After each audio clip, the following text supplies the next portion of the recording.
നമ്മുടെ കേരളത്തിൽ എല്ലാ ദിവസവും രാവിലെ വരുന്ന ഓരോ ന്യൂസുകളും നമ്മളെ ഞെട്ടിച്ചുകൊണ്ട് ആണ്.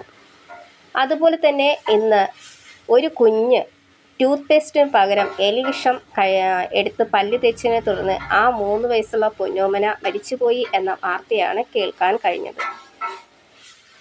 കുഞ്ഞുങ്ങൾ ദൈവത്തിൻ്റെ ദാനമാണ് എന്ന് നമ്മൾ പലപ്പോഴും പുകഴ്ത്തി പറയാറുണ്ട്. പക്ഷേ ഈ കുഞ്ഞിന് എങ്ങനെ സംഭവിക്കുന്നതിൽ ഏറ്റവും കൂടുതൽ അശ്രദ്ധ വരുത്തിയത് ആ കുഞ്ഞിൻ്റെ മാതാപിതാക്കൾ തന്നെയാണ്.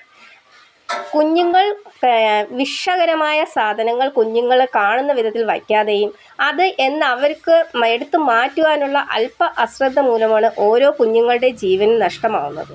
കുറച്ച് നാളുകൾക്ക് മുൻപിൽ തന്നെ ബക്കറ്റിനുള്ളിൽ വെള്ളത്തിൽ കുഞ്ഞ് വീണ് മരിച്ചു എന്നും നമ്മൾ വാർത്തകൾ കേൾക്കാനുള്ള ഇട ഉണ്ടായി.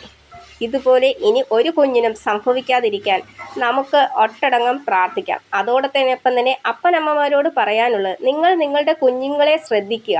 കുഞ്ഞുങ്ങൾ കൈകൊണ്ട് എടുക്കാത്ത വിധത്തിൽ തന്നെ എലിവിഷം, പല്ലിക്ക് ഉപയോഗിക്കുന്നത്, മറ്റു പലവിധ ഇങ്ങനെയുള്ള സാധനങ്ങളെല്ലാം കഴിവിൻ്റെ പരമാവധി മാറ്റിവെക്കാൻ ഓരോ മാതാപിതാക്കളും ഓർക്കുക. നിങ്ങളുടെ കുഞ്ഞിൻ്റെ ജീവൻ നിങ്ങളുടെ കയ്യിലാണ്.